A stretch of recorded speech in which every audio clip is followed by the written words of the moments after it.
Hey guys, Josh here. Thanks for joining us for this special parenting series. We're talking about parenting in every stage of life from the book of Proverbs, and we hope today that'll be an encouragement to you no matter where you are in your spiritual or parenting journey. Don't forget to fill out that connection card online at branchlife.church and stay to the end for a special message.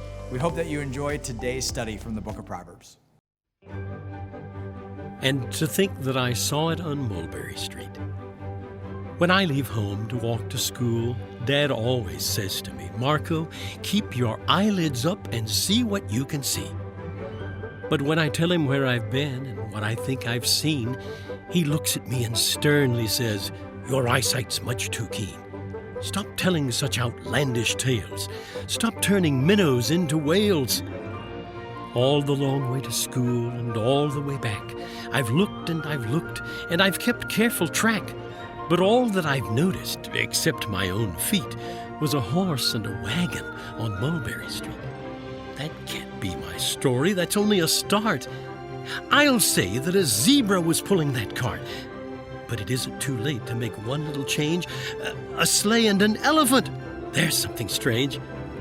But he'd simply look grand with a great big brass band. A band that's so good should have someone to hear it, but it's going so fast that it's hard to keep near it. I'll put on a trailer. I know they won't mind if a man sits and listens while hitched on behind. And that makes a story that's really not bad. But it still could be better. Suppose that I add a Chinese man who eats with sticks, a big magician doing tricks, a 10-foot beard that needs a comb. No time for more, I'm almost home, for I had a story that no one could beat, and to think that I saw it on Mulberry Street. But Dad said quite calmly, "Just draw up your stool and tell me the sights on the way home from school." There was so much to tell, I just couldn't begin. Dad looked at me sharply and pulled at his chin. He frowned at me sternly from there in his seat. Was there nothing to look at? No people to greet? "Nothing," I said, growing red as a beet. But a plain horse and wagon on Mulberry Street. I'll introduce myself. My name is Josh. I'm one of the pastors here at Branch Life, and I love working with teenagers. We've been talking over the past several weeks about raising kids, right? And we've been talking about parenting, not just if you're a parent in the parenting season, but from the book of Proverbs, we're getting wisdom for life, no matter what season of life you're in, and we're applying it to parenting. So this is a wisdom series for all of us, no matter what stage we're in, but particularly talking to parents. And by the way, churching, which is a word that I've invented this series, churching is what we do together as a church, helping, it takes a village, pick the right village, right, to raise kids together. So we want to be working together to raise kids. One of the greatest opportunities that we have is during these teenage years.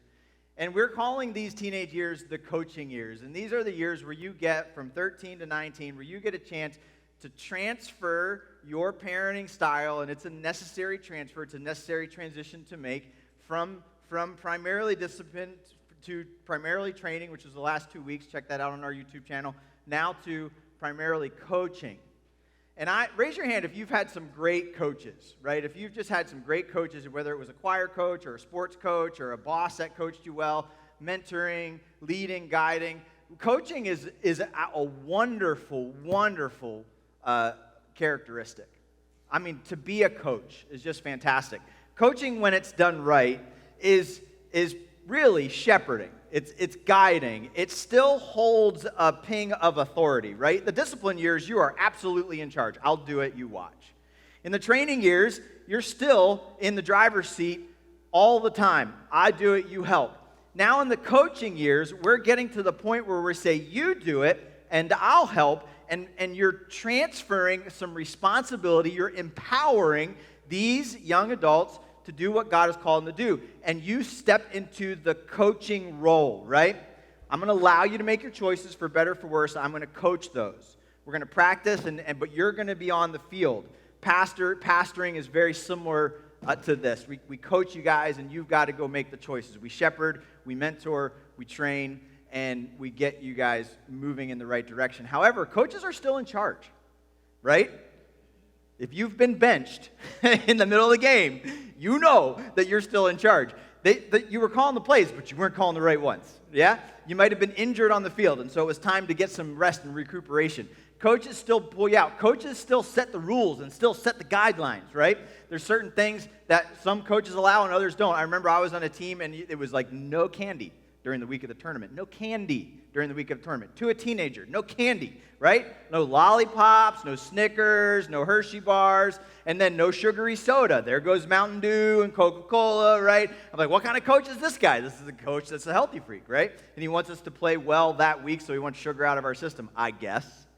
He's the coach. He's in charge. We'll see our Eagles kind of get coached today and hopefully get coached to a win. I can't preach in the hat all day. I would make my parents very mad if I did that. And I also don't have a lot of Eagles gear, so I have green and black, and I have I stole my son's bracelet, which is green and black. So go Eagles. Coaches get paid millions of dollars if they do it well in the NFL. You have the opportunity in the teenage years to become a coach. Now, over my years, I've learned a bunch of things about teenagers, and we're going to be able to share some of that today. I could probably do an entire year on this. We're going to boil it down to 30 minutes to give Scott enough time for what he's going to share with us, which is super important at the end of the service. But I've realized this about teenagers. A, they get a bad rap. B, they're a ton of fun. So if you're not having fun with your teens, you're missing something. And C, they rise to expectations. And if you allow teenagers and you're clear with them and you say, hey, here's the expectations, here's the bar, here's where I think you can get to, teenagers by and large will rise to the expectations that they're given. And they will excel and super exceed, given the right coaching and given the right support. And oftentimes surprise you with their abilities and their capabilities if you would just allow them to play on the field as you coach them. And over the years, we've seen teenagers turn into major people who have a major impact in this world for Jesus. In my personal story, and I could tell you story after story about teens, but I'll just put something up here. As my personal goal has been to be a builder of churches, because I think that's the most important thing you can do. I've often called on teens to jump into that, to see if God is calling them to do that in some way, shape, or form. And there's a whole lot of teens who are represented on this side who have been a part of my personal mentoring and coaching sphere, who have stepped into full-time ministry in some way, shape, or form. Some of these you know, some of these you don't know, but they're spread out all over the place, all over the country. Today, they are all involved in ministry somewhere on this Sunday, whether they're preaching or leading worship or teaching classes or guiding teenagers. And so all of these kids are now adults, and they're in full-time ministry in some way, shape, or form. And they've risen to expectations. All of these kids, when I knew them, messed up somehow. All of these kids had problems. All of these kids let their parents down. All of these kids had zits and pimples and crashed their cars and made bad relationship decisions. Yet they're still now on fire for Jesus, and today they're making an impact for the kingdom. Not every teenager is going to go into full-time ministry, and that's been my story as well. But yet, on this side, these are all teenagers who you probably know now as young adults, who did not go into full-time ministry, but every single one of these teenagers, oh man, without them, we don't have Branch Life Church. Back in 2017 and 18, when we put the call out for a core team to come together to help us build Branch Life Church, each one of these in their teenage years answered that call and said, I want to be a part of building a church. I want to be a part of building Branch Life Church. And so you know Tyler and Sarah and Brad and Kimberly. And here's one of my favorite pictures over the last 5 years, because here's Kimberly, who was one of my teenagers, who is now my personal teenager's youth leader. And she works and gives Jesus to teenagers every week here at Branch Life Church. But Kimberly's a full-time nurse. That's what she does with her career. Here's Tyler, who you've seen on the playing percussion. He leads a small group here at Branch Life Church. Tyler is in media and marketing. That's his full-time career. But yet, week in and week out, he leads a small group, and he gives God through music, and has helped us in incredible ways all the way through. With Jake, Jeremy, Riley, Chris, who's our missions resident, who helps us host. He's one of our kids who has been a part of it. One of my favorite Branch Life stories, we announced in 2017-18 that God was leading us to plant a church. We didn't know what that meant. We didn't know where we were going. But we said to a whole bunch of teenagers, past and present, we're moving to a new phase of ministry. And that was hard for us.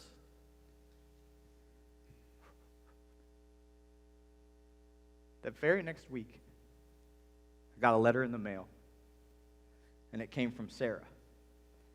Sarah lives states away. And Sarah, when she was in our youth group, went through some really, really difficult days. Her parents got a divorce. It was really, really hard for her. We poured into Sarah, and we loved Sarah, and we just treated her as one of our own, like we did with all of our kids. Wished her well when she moved across state, met a new husband, gotten married, raising her own family. And she heard about the announcement from, I don't know, somebody, and immediately sent us a letter. And that letter was a check for $1,000. She said, I know God's calling you, and I know you're going to need money, so I wanted to give you some. College kid. First person to give a penny to make Branch Life Church possible. The power of teenagers can never be underestimated. And when you are coaching and involved in teens' lives, it's one of the greatest callings you can ever have is to impact teenagers for eternity. Today we're talking about the power of parenting, and here's the principle: in the coaching years, they choose, you help. Parents, whether you like it or not, your teens are off the bench and they're on the field. And I know it's hard to let this happen and to see it happen and even to realize this happens, but in the teenage years, the teens are making a majority of their choices without you. They're in the game. They're in those situations where they're going to be offered a drink. What are they going to choose? Where they're going to be asked to step into a relationship. What relationship are they going to choose to be in? Where they're picking their friends. What friends are they going to choose? Where they're driving the car down the highway. What speed are they going to go? They're now on the field. They're in the game of life, whether you're ready for them to be or not. And unfortunately, it feels like we're talking about 13 through 19-year-olds. I feel like the game that's happening, the game of life, and our kids are entering the game sooner and sooner and sooner and sooner, where they're being exposed to major life choices right off the bat when they're teenagers, and they've got to be coached and ready to make those decisions. You see, coaching is giving your teens the ability, the option to make the right yeses and the right nos in life. And so as you're coaching, there's 4 areas that we're going to see in Proverbs, 4 areas where teens need coaching. We're going to talk about coaching teens to have self-restraint, right? In your teenage years, it's possible to have self-restraint. I know that's crazy. We're coaching them on what is real and what is fake. This is getting harder and harder, not easier. We're coaching teens to have great relationships, and we're coaching teens to have a deeper faith. Proverbs 19, I messed up this verse. It's not 19:2, but it's Proverbs 19:20. So again, if you have your Bible, go ahead and flip there so you can underline or circle this one. But in Proverbs chapter 19, verse 20, it says, "Listen to advice and accept instruction, that you may gain wisdom in the future." Listen to advice and accept instruction that you may gain wisdom in the future. You see, this advice, this coaching, when we do it right, when we give it, and teenagers, when you receive it, when you give it credit, when you give it weight in your decision making, it will help you gain wisdom in the future. Your advice and counsel today will help you with tomorrow. And so here's 4 areas where Proverbs talks to us about imparting wisdom to those around us. First, let's talk about coaching self-restraint. The first thing we want to coach is self-restraint. Proverbs 16, verse 32 says, "He who rules his spirit is better than he who takes a city." Now, back in the Bible times, there was a lot of cities being taken. And that's why the cities in the Bible times had walls around them, because kings and kingdoms would come and they would lay siege on a city, and then they would capture that city and make it their own. And that general or that king, whoever captured that city, would get parades and applause and recognition around the world because they captured a city. It's a big deal. We have modern examples of people trying to capture cities now. His name is Vladimir Putin. He is evil and a jerk, but this is what he's doing.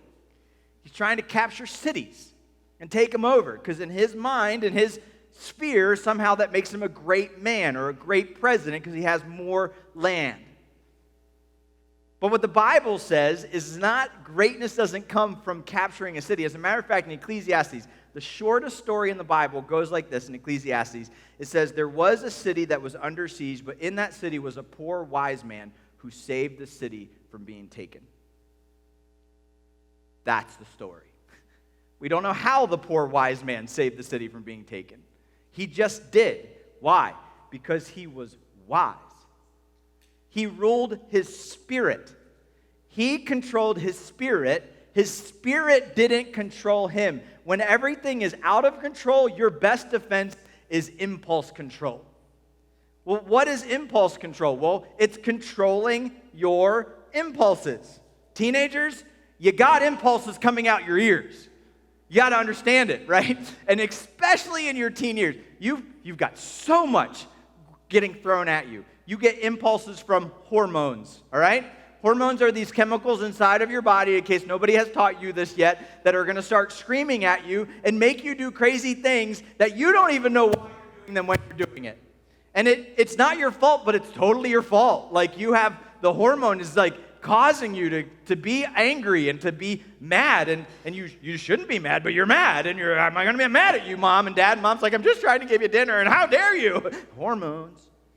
And then you see this person walking across the street, you're like, that is the coolest, best looking person I've ever seen. You start drooling a little bit, and you're like, you hit your friend, you're like, did you see her? And he's like, what are you talking about? You're like, bleh, hormones. And then the hormones, they bleed into your brain, and they affect kind of your decision making, the way that you see, what you hear and what you don't hear. And sometimes, I said this to Delaney, like last night, I was like, walk the dog. I know this is a continuing illustration. She told me she's going to charge me $3 for every time I use her in an illustration today. Best $3 I've ever spent, all right? So there's walking the dog, right? And she came inside. We were at a party last night. We came inside. She got under her blanket. She wanted to watch Hannah Montana on the screen. I don't know why. And so we watched Hannah Montana on the screen, and she's under her thing. And I'm like, before she got under her blanket, don't forget you guys got to walk the dogs. So we came in. That's number one, right? In my mind, that's number one. And then she's under the blanket, and I'm walking around. Dog's barking downstairs. I'm like, walk the dog, please. Guys, you got to walk the dog. Number two. And then I sit down. I'm like, where is Delaney? I'm like, she's under the blanket. Laney, walk the dog. Number three, right? And so finally, I've said this 5 times. I'm coaching like crazy, and all of a sudden we're on number 4. And I'm like, Laney, what are you doing? She's like, oh, it's Hannah Montana. I'm like, walk the dog. And she's like, oh, okay. I'm like, why did it take me 4 times to tell you to walk the dog? She goes, I didn't hear you. Hormones. Yeah, hormones. They just take over. And so you have all these impulse controls, and then now you have these impulses coming from the screen, right? And they're telling you to do things and to keep scrolling and get more likes and look like that person, and you're not having a good night because they're having a better night, and what your body image should be. And the screens are giving, that's impulses, that's coming at you. So now you have hormones, now you have impulses, then you have friends whispering into your ears telling you what they think and what you should be done. They're texting you, they're talking to you. More impulse control. If you're listening to your friends, don't forget, they have hormones too, right? Your friends are making just as bad decisions as you are, and now they're telling you what to do and what's popular. Hormones, right? Teenage years. Blah. It will get better. Someday, everything will calm down and level out, and you won't have as much pressure. But what's your best defense? To rule your spirit. To have self-control. Now, how do we get self-control? Bar none, right? Branch Life Church. The deeper your connection to Christ, the farther your reach. The deeper your roots go, the more fruit you will bear. The fruit of the Spirit are love, joy, peace, patience. Do you know what the last one is? And self-control. So if you get deeper in your relationship with God, that's going to help you with your impulse control. Obviously, coaching number 1. We're going to talk about that in the fourth area. But here's the coaching goal, parents, when you're helping teenagers. You're helping teens choose self-control in a world that encourages self-indulgence. So you're coaching against the tide. The world is saying, spend more money with me, spend more time with me, spend more emotions on me, and just indulge. And that's what the world's going to ask your kids to do. You've got to say to them, I need you to have some restraint. Restrain. Hold back. Delay that gratification like we talked last week. Because what is happening in the world and in your kids' bodies is impulse control is knowing when to say no. And we all understand that your natural inclination is going to say yes to things you probably shouldn't say yes to and no to things you probably should say no to. Screen time, for example. Can a teenager control their own screen time? Every parent's like, no. Can't do it. Because if you let them go, right, they're going to spend all day, every day. If your kid's a gamer, are they going to just go play for 15 minutes and be done for the rest of the week? No. They're going to play for hours. Why? Impulse control, sensory overload, entertainment factor, all the things that the gaming companies do to try to get you entrenched into that moment, into that time. You have to learn to say no. You have to learn to say no when someone's asking you to take your purity. You have to learn to say no about looking at the wrong things on the internet. When your body is going to draw you towards those things, your natural self, you're going to have to say no when someone comes up and offers you drugs and they want you to try it and it's not a big deal and everybody's doing it. You're going to want them to say no when they're offered they have $100 to their name and they're going to spend that on the dumbest stuff ever, right? No, $100, you're going to spend it in the right way. No to hurting yourself, even when your inside's hurting. No to not eating in a bad way. No to that kind of language. No to blowing your temper. No to taking that drink. We want to coach them to say no to these things and about 50 million other things that we need to learn to say no to, but it's so easy to give it a yes, impulse control. And then we want to coach them to say yes to those things to know when to say go. In your teenage years, coaches, parents, you shouldn't be waking your kids up anymore. Now, if they're still in bed at 2 o'clock, yes, you should be waking them up. But they should set their alarm. They should get out of bed. They should start getting themselves ready, all so they can get to the bus on time without panic. Why? Because we're teaching them how to say go. And in order to do that, they need to be able to know when their bedtime should be. They should be able to know how to care for their bodies, how to clean themselves up. They should know how to dress themselves. They should know, right? These are all things that we've transitioned from in our toddler years. We're not picking out their outfits anymore. Now they're picking out their outfits. They may come downstairs to go hang out with their friends, and you might, as a father, look at that dress and say, no, ma'am, you're going back up and you're changing. Why? I'm coaching right now.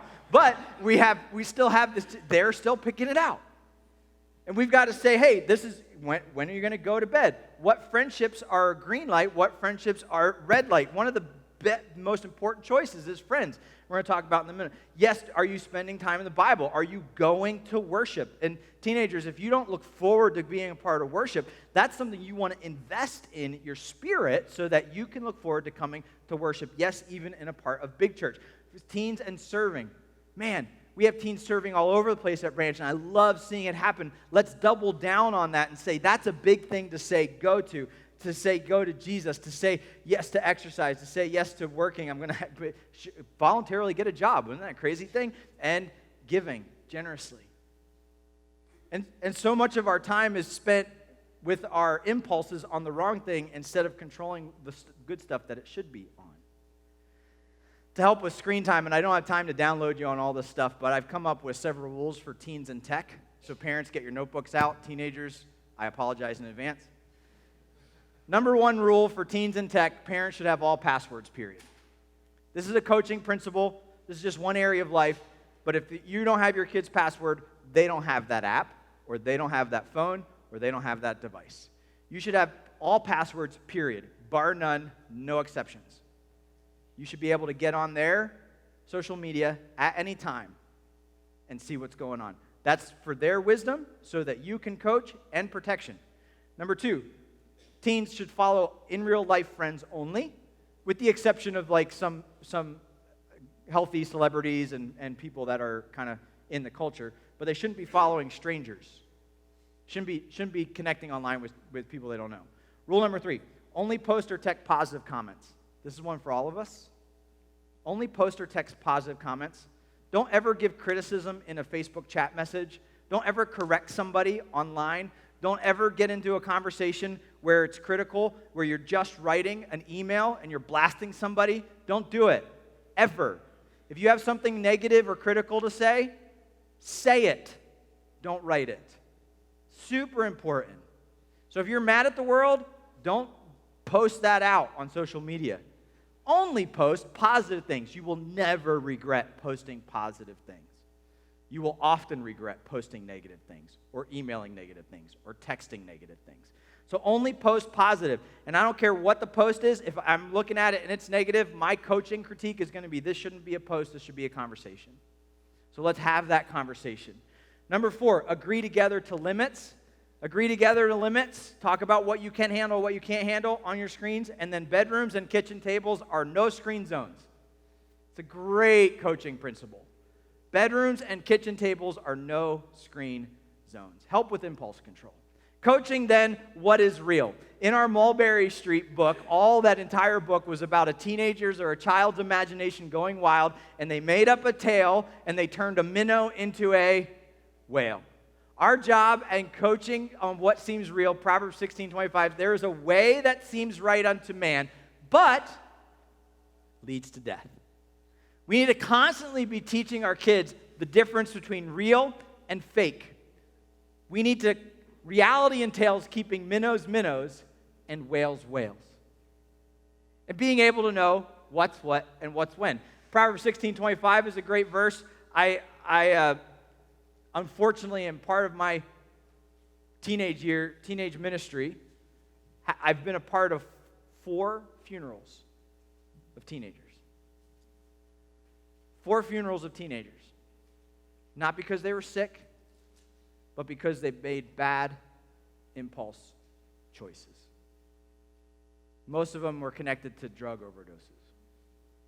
And as I sat at those funerals and sat with those parents and thought about our time with those kids and the connections that we had made and the discussions that we have, you ask yourself, what did you do wrong? What did you miss? Where could you have done better? And it boils down to that at some point in their story, there was a way that seemed right to them. There was a choice that seemed good to them.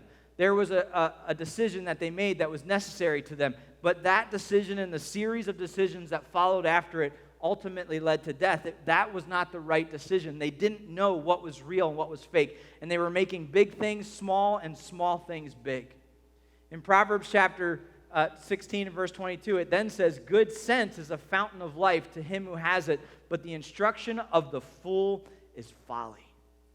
We want to, in this coaching in reality, we want to demonstrate to kids what is good sense, what is common sense, what is God's sense. And we want to have that so we can have this fountain of life. When you follow after the good that God has for you, that is truly living, not going after these false flags of fun and hope and desire.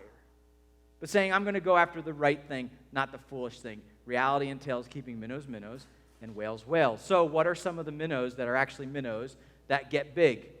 Well, did you know, teenagers, that your relationship status is not that big a deal? And all God's people said, amen.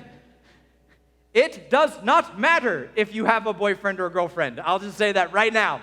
Like, it doesn't matter. As a matter of fact, it's not important. It's not a big deal. You don't need the title. It shouldn't be a desire that you run to. That is impulses happening inside of you going, I must have a boyfriend. Why? Everybody has one, and they're so good looking, and so I got to get one of those. And you're going crazy, and you want to then tell the world about it because you want to change your relationship status, because if it's not your relationship status official, it's not official, right? And you get it out there, and then the whole world goes, oh, I'm happy for you, or how dare you, and whatever it is. And this thing becomes so massive, and this little minnow thing, that relationship status on your social media, becomes a whale. And it's not a big deal. Neither is influencers. But they're so cool. They're not that cool. Neither is the number of likes on your posts or the style that you choose. And parents, I'm telling you the same thing. Style, who cares? Like, let them have a style. It's their big thing. But teenager style, who cares? It's not a big deal. Like, you don't really need to like invest millions of dollars into a certain style. Popularity doesn't matter. Drama, amen, right? Not a big deal, right? Drama is professionally making whales out of minnows. And then hurt feelings, I'm sorry to say, not a big deal. Sports, not a big deal. Even when the Eagles are on their way to the Super Bowl, yeah, not that big a deal. Not really a big life-changing thing. And celebrity. Some of these things become so massive in our teenage years that we then do things, make compromises, make decisions with our time that are out of proportion because we make small things into big things. Now, there's big things that we make small things. We should keep the big things big. God, my church that I'm a part of, the Bible, like Jesus. Like, notice, like, these are massive. Like, these are super important. But how often in our teenage years do we kind of just set those aside? And we just say, hey, I don't know if that's a big deal. But you got to keep it in the forefront. Worship, discipleship, this is coaching, having people pour into you and train you. Getting wisdom, big deal. Fear of God. Parents are actually a really big deal. I wish my parents would leave me alone. No, I want you to go to your parents more. Like, get them more involved. It's super exciting to have parents that love you and want money, how you handle it, big deal. Your purity, huge deal. And the world's going to say to you that your purity doesn't matter. The world's going to say to you that everybody's doing it. The world's going to say to you, go that way and take that step. But no. Your purity is such a big deal that you want to protect it. Don't make a whale a minnow. Don't minimize any of these things ever. And keep it super important. What God says is big, keep it big. What God says is small, keep it small, right? And so we got to keep minnows, and whales. So here's our coaching goal for reality, seeing reality, is to always remember that the world makes stupid things seem smart and smart things seem stupid. It happens all the time. And we get bombarded with this. And so we need to make sure our teens see and understand when the world is making something stupid seem smart. Like, okay, do you know the percentages of people who live together before they get married, their divorce rate is really high? But the logic is, first we're going to date, and then we're going to fool around, and then we're going to live together, and then we're going to get married, and then we're going to be like, this works, and then get married, and then we're going to be happily ever after. And that seems like logic, right? And that's what our world has said is the way that it's supposed to progress. Please, if you're in one of those relationships and you're in that road, I'm not mocking you, and I'm not belittling your choices. I'm just saying that someone convinced you that was the smart way to go, and it's not. It's not. God has prescribed a very specific method for dealing with who you're going to marry. And he says, don't commit adultery. He says, don't become one until you become married. Then you're married. Then you live together and have a physical relationship. And those are the relationships that honor God that last. And statistically, they last much more than those that don't. This happens with politics.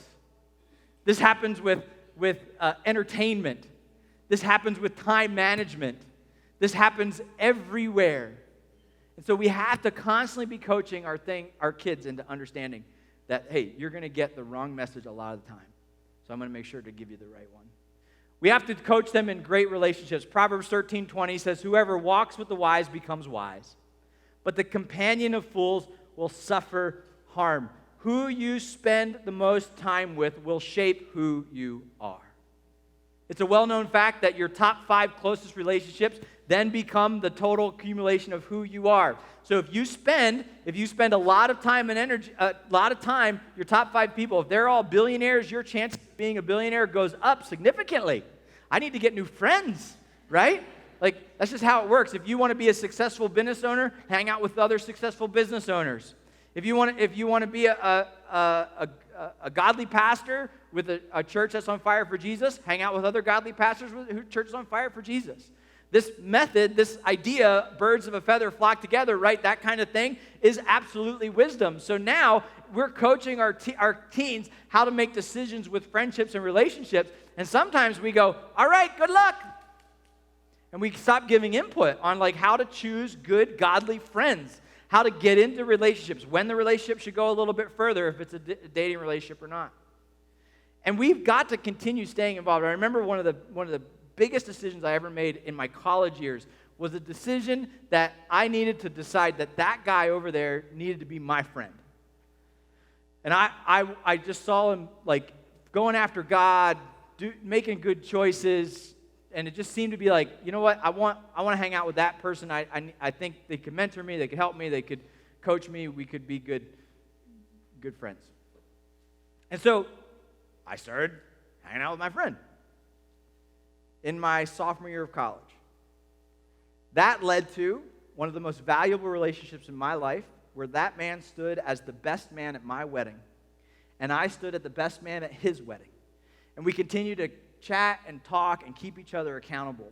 Not because we just accidentally ran into each other, but there was a moment where I had to decide whether that was a good friendship or an unhealthy friendship, whether to invest in it or to step back from it, and through God's grace said, go for it. And we did. That was a great decision.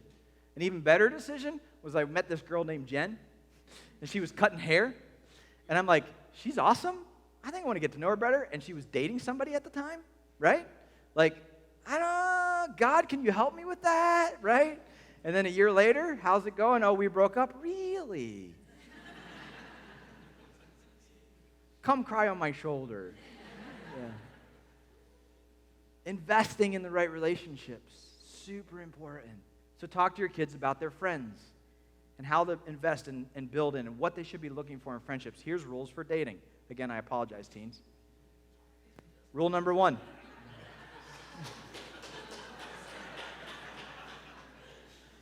Don't. Yeah. I don't think there's any reason from 13 to 19 that you ever have to have a boyfriend or girlfriend. I know that's unpopular. But I remember I said minnows are minnows, popularity not a thing, right? Don't. You don't need to. What if I like somebody? Cool. That's great. I'm glad you like them. Hang out with them. What if they like me back? Well, then you're going to hang out more. You're just going to keep hanging out. And you're just going to keep hanging out. You're just going to keep hanging out. And then if you don't like each other, you never have to break up, right? You just stop hanging out. You're like, I don't think so. I don't think we're going to do that anymore.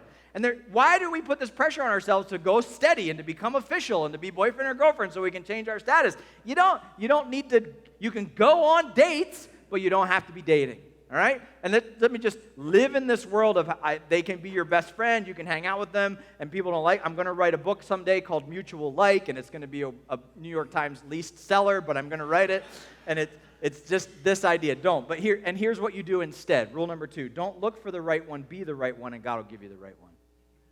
Don't look for the right one. And again, if you're single, maybe you're a single parent, maybe you're single and you're older, this principle still applies to you. We spend so much time and effort looking for the right one because we need someone else in our lives. We need someone else in our lives. Impulse control, you don't. All you need is God.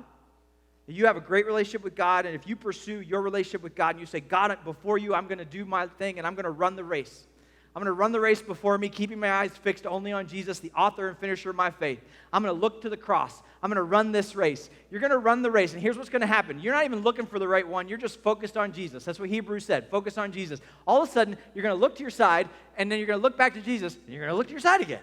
You're going to be like, that's interesting. And over here is going to be them, right? And they're going to be running, and they're focused on Jesus, and they're doing their thing, and they're serving God, and you keep bumping into each other because that's what your race is having. You're going to look over, and they're going to look back over too. You're going, and you're going to be like, so are you going after Jesus? And they're going to be like, yeah, are you going after Jesus? Yeah, well, that's interesting. You want to do it together? Sure. Yeah. And then all of a sudden, you're going to meet the right one, and you're going to come together, and you're going to know it's the right one because you've been pursuing God with all your heart. And what God does is he just nudges paths together. He's like this incredible matchmaker, and he pushes you together because at the beginning of time, God created you for a specific person, and he created them for you too. And when you stand at the altar and you say, I do, you realize, you confirm God's plan for your life, that you were made for one another. And if you focus on God, God will give you each other.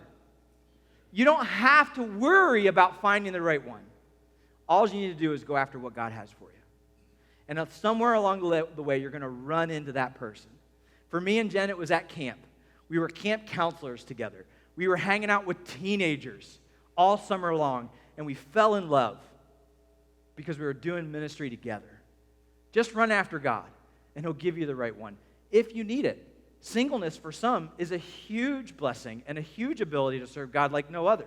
So it's not more or less to have a one. But when you get there, God will give it to you. Rule number 3, always seek parental permission. Don't take the next step in any relationship without talking to your parents and get their blessing. Number 4, circle this, we must make me closer to God. We must make me closer to God. If you being in a relationship with someone doesn't cause you to become closer to God, you need to guard that relationship and not take it further until it does. We should make me closer to God. Your number one priority in who you date, hang out with, pursue a relationship with, should be, does it make me a stronger Christian? It should be number one. Number one. So it becomes very hard to get in a serious relationship with someone who doesn't love God. It should not be an option. Number 5, true love always, always, always, always protects purity. Robbing purity is always, always, always selfish. And so true love will protect. And if you're in a relationship where one or the other is causing you to lose your purity, to leak purity, then that is not a loving relationship. That's a selfish one. And so protect your purity at all times. You will never regret protecting your purity. So what's our coaching goal? Well, it's relationships matter, so help them choose carefully. Relationships matter, so help them choose carefully. And lastly, before we go to the last one, I want to say thank you to our branch teen staff and teen leaders. One of the things that we do at Branch Life Church is we provide an opportunity for teens to have good, godly relationships, for teens to have good, godly adults in their lives who come alongside parents and reinforce godly values, who coach well. I love that my daughter is connected with these staff members, with these youth leaders who do an incredible job week in and week out, loving teenagers and pointing them to Jesus. So can we give everyone who's a part of our Branch Teens ministry a big hand? I'm going to say thank you so much.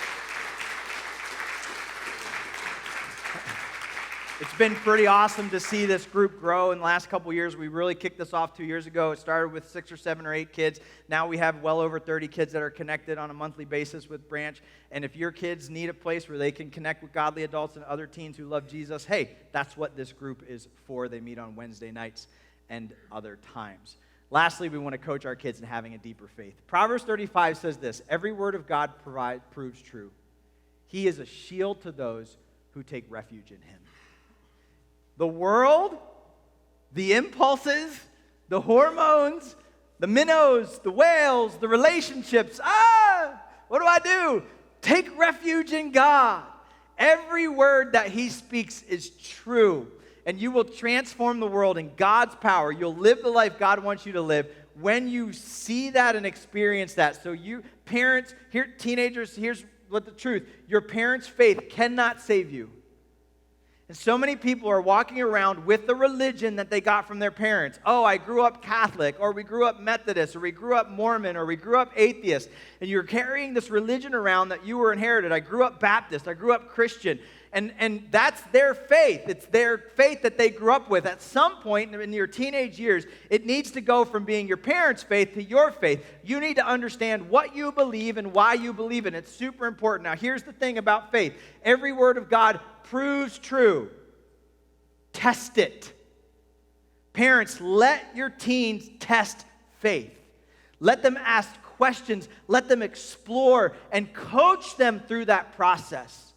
We want to give them good coaching, good godly answers, point them to why we believe what we believe so they can, for themselves, make the decision to be followers of Jesus, which I believe is a true decision, the best decision, the decision of refuge. And so that debate, that conversation has to happen through our teenage years. I know I made the decision to follow Jesus when I was 6 years old. I made the decision to follow Jesus when I was 6 years old. At 6 years old, I couldn't decide whether or not I should eat broccoli, let alone if I should follow God or not, right? So, and I'm 6 years old, and I'm like, should I follow Jesus? And everyone's like, you should follow Jesus. And I'm like, I should follow Jesus, so I'm going to follow Jesus, right? So I decided that when I was 6 years old. When I was 13 years old, I was like, what was I doing, right? Like, I don't know if that counts. I don't know if that's legit. I don't know if that's real. And I started asking questions that I had never asked before when I was 13. What if I'm not saved? What if there is not a heaven? What if there is a hell? What if the Bible's not true? Who is Jesus? Where did he come from? Should I believe in him or not, right? Like that became me wrestling with my faith when I was 13 years old.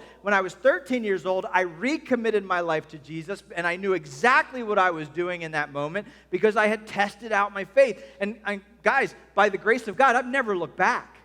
I've been able to follow Jesus through this I've had ups and downs, but I've been all in with Jesus since I was 13 years old. Why? Because I had this season of testing that I had to go through to make it not my parents' faith, but to make it my faith. Now, I believe I got saved when I was 6 because the Bible says, let the little children come unto me. And I knew what I was doing. I remember what happened. I remembered the decision that I had to make, and it was a simple faith, and it was a childlike faith, and that's all you really need to accept the gift of salvation. But it became mine when I was 13. It was super important for me to go through that process. Some of us, that happens when we're 20s, 30s, but man, it should be happening when we're teens. You can test this. You can talk through this. A deeper faith is so important because in Proverbs 3, 5, and 6, we're instructed to trust the Lord with all our heart. And we don't need to lean on our own understanding, but in all our ways acknowledge him, and he will direct your paths. So even in the season of questions, even in the season of trying to wrestle with this, ultimately our goal is to say, hey, you can trust the Lord in this season. You can trust the Lord with your purity. You can trust the Lord with your choices. You can trust the Lord with your impulses. You can trust the Lord and just acknowledge him and let him help you take the next step. And parents, you can trust the Lord with your kids. You can trust the Lord with their spiritual journey. You can trust the Lord with their choices. You can trust the Lord. You don't need to just acknowledge your way as a parent and trust the Lord, even in these difficult years. I remember thinking to myself, because I've worked with teens for no long, I know what's happening when my kid turns 13, 14, right? She's there. The other one's 10. He's not far away. And I knew it would happen. I remember when the biggest problems were, do we need to change the diaper or not? Did we give them enough vegetables? Did they get enough hours of sleep? In your teenage years, the issues that you begin to face make you dream for the moment when it was like, can they roll over? But man, what an opportunity. But what a necessary moment to say, I got to trust God. I had to trust God and help my kids to do the same. Our coaching goal is to help teens ask questions so they know what they believe and why they believe it. You're going to get to that moment in every stage where you say, I've prepared you for this. We've talked about it. I can't believe this day is here, but it's time. And I'm going to trust God with your next steps. I love you. Make good choices. Would you pray for your teens as you watch this short video?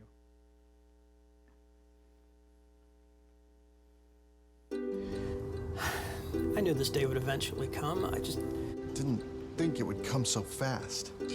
Now remember everything we taught you. And remember, if you need anything at all, I'll be there. Look, it is a crazy world out there with people who don't care if they hurt you or not. They don't care that you're my little baby. And you better call me twice a day, because no matter what happens, I will always be your dad. Seems like just yesterday you were my little girl. Now look at you, you're all grown up. So you have a good day, and I will be right here, waiting for you to come home. Now remember everything I taught you. Be safe. Dad, I got it. You can stop worrying. I'll be fine. I know. Oh dear, I promised myself I wouldn't cry. Hey guys, we hope that there's been something that encouraged you today, no matter where you are in your parenting process and during your spiritual journey. I want you to know that we are praying specifically for you. We care about you and we love you. And I'm glad that you've been a part of this conversation. Thank you for joining us. Don't forget to fill out that connection card online. We'll be able to pray for you more specifically. If there's anything that we can do for you, that connection card is where to start. Thanks again for joining us. We'll see you next time.